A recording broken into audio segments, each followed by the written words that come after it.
What's going on, everybody? Matt Rosa here with Infamously Speaking, here to talk Knicks Pacers Game 5. Knicks force a Game 6 on Saturday in Indiana.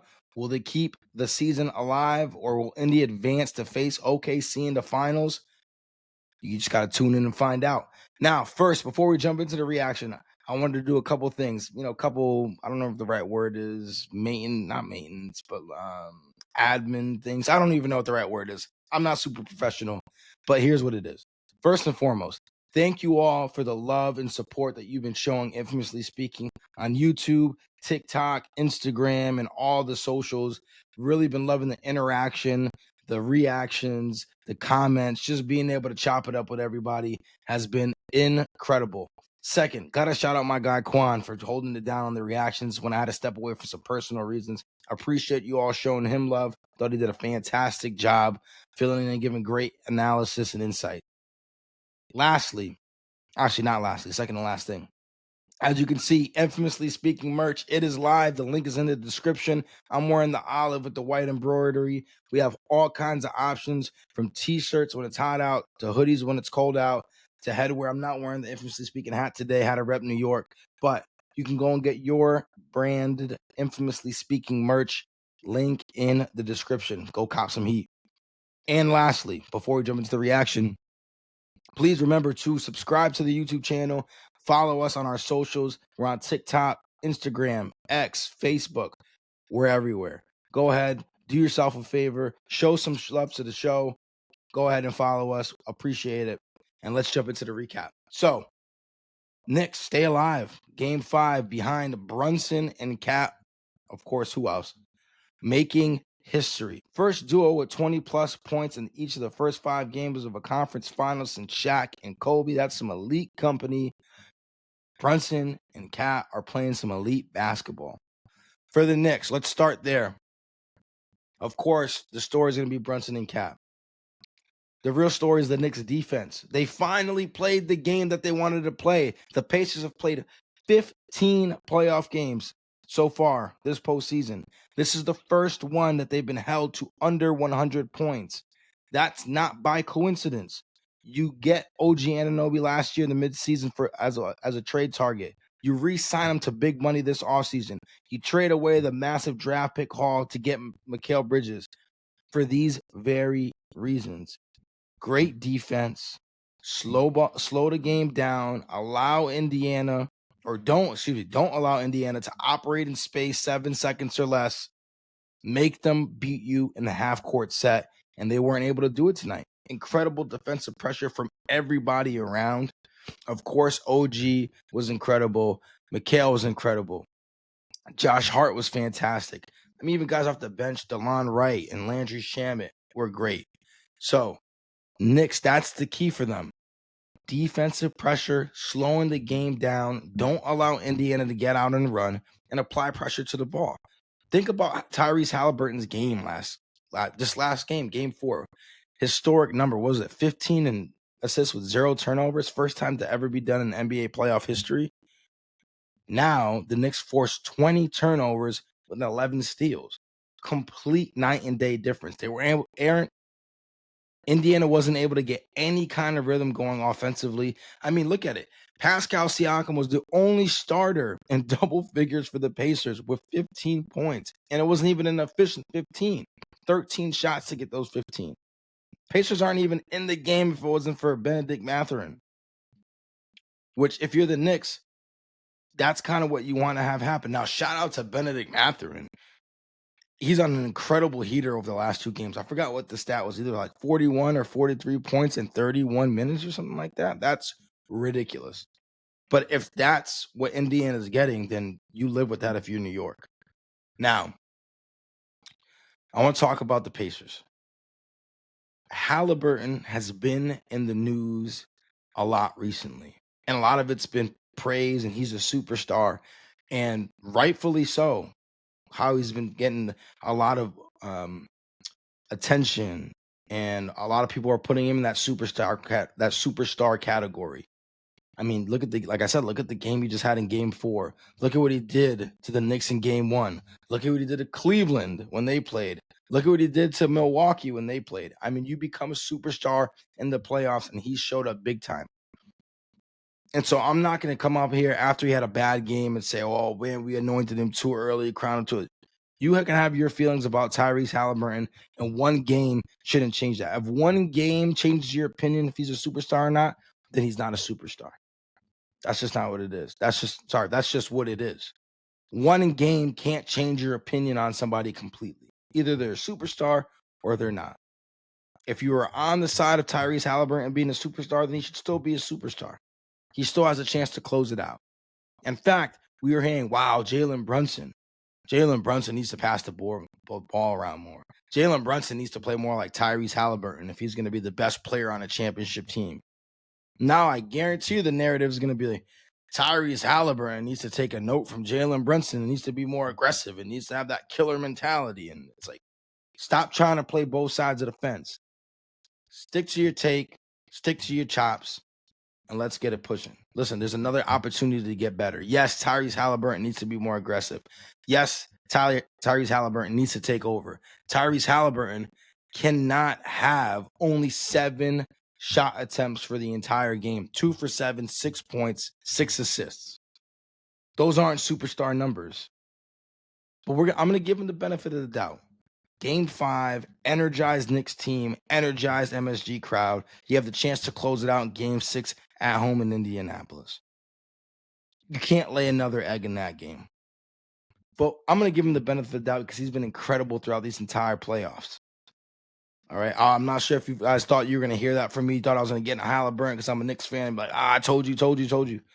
Listen, this guy's been incredible. One bad game, I'm not going to overreact to that.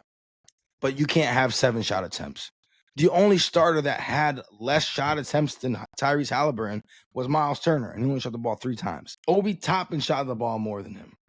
Obviously, we talked about Benedict Mathurin, who was incredible. Now, there is one other thing that I wanted to talk about before I get into what to look for Game 6, or what am I going to be looking for. Actually, there's 2 more things that I wanted to talk about. Well, actually, I already talked about the whole superstar thing with Haliburton. And where you stand shouldn't have changed just based off of this game. I have not really enjoyed, and I'm putting this nicely, I don't want to use mean words or anything like that. I haven't really enjoyed the coverage of these NBA playoffs from a media perspective. I feel like there's a lot of people that have been trying to make bold takes in the back off of them. There's been a lot of people just prisoner of the moment, flavor of the month kind of thing. And so I'm not going to call out this person by name, but there was a take, and you can look it up, where it said Brunson, we pretty much said Brunson was carrying a mediocre Knicks team. And I thought that was absolutely ridiculous because this same person and other people at this network were talking about the Knicks are potentially a championship team after beating Boston.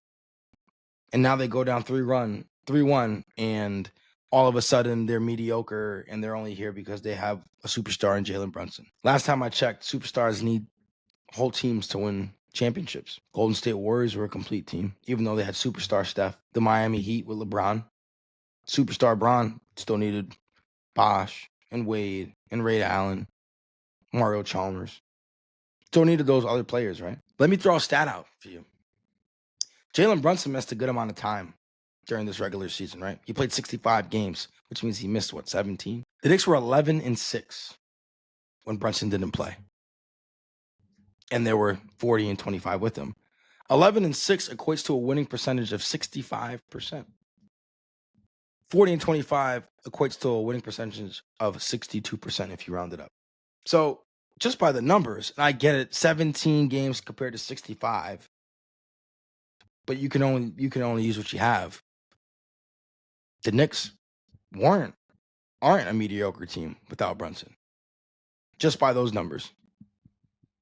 Their offensive rating only goes down, or their points per game, only goes down. I'm looking at the stats here because I'll make sure I get it right, by about 4 points per game. Their assists per game go up. Their steals per game go up. Their blocks per game go up. I think they're a pretty good team without Brunson.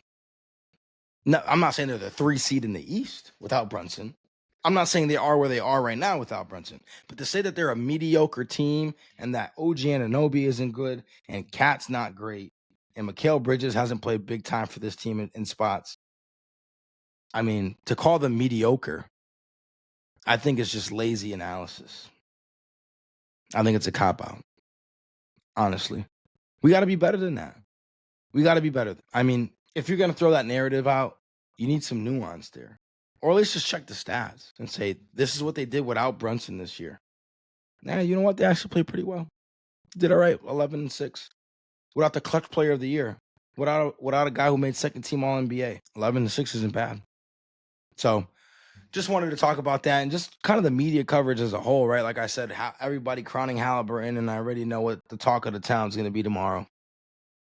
Oh, Haliburton needs to be better. Haliburton's not a superstar. Told you so. Told you so. Told you we were still early. Relax, man. Relax. Guys have bad games. Do I agree that he needs to be more aggressive? Yes, absolutely. If you're only going to go score 6 points, you got to take more shots than that. You better take more shots than just 7 shots. You got to get up more than 7 shots. Have to. I get it. You're trying to get your team involved, but no one outside of Benedict Mathurin was really hot in this game. So at that point, you say, hey, my guys aren't having it. They're not getting it done right now. I need to take over. I need to keep us afloat. And it's easier said than done, right? Because there's that fine balance that we talked about. And we talked about this with Tatum when Tatum popped off for, I believe it was the 42 in the game 4 before he got hurt, which was that they were still down 9 when that happened. And it was, he's getting 42, but no one else was in rhythm. No one else was in rhythm. So when they were missing shots, they were missing them bad because they were kind of taking out the flow of the game, at least offensively. Right. And so we saw that happen with the Knicks at times because the ball can get stuck in Brunson's hand. And so he's getting his numbers, but sometimes the offense looks a little stale because no one else has it going. And I thought they did a really good job of getting the ball, passing it around today. I mean, if you just look at the shot distribution here, Brunson, 18 shots, KAT had 20, OG had 14, Mikal 12. And then Mitch Robinson was the other starter. He was 3 for 3. You don't expect Mitch to take a whole bunch of shots. So awesome shot distribution there. But if it's not going, then you got to get it going. You got to be the guy that says, all right, it's on me to get it going until at least I can get my guys some good open looks, help them see the ball get in the basket, and let's get it rolling. But I'm not worried about Tyrese. He's proven to us he's earned the leeway this postseason. He's earned the respect and the leeway this postseason for us to not get on him for one bad game. So it's going to be interesting to see what happens in Game 6. Again, the winner of the game, and it sounds so cliche, but it played out before our eyes, which is whoever can impose their will on the game and play the style of basketball they want to play is going to win. But in the 3 games the Pacers won, just look at the point totals. 138 to 135, 114 to 109, 130 to 121. The Pacers want to be in games like that. They want it to be fast. Whoever gets to play their brand of basketball, you're like, wow, that's a cop-out analysis. It's played out right before our eyes. It's there. It's in front of us. Knicks, if you play a slower game, operate in the half court, you're a better team that way. You're better than Indiana that way. You got a killer in Brunson. You got Bridges when his mid-range is on. He doesn't miss.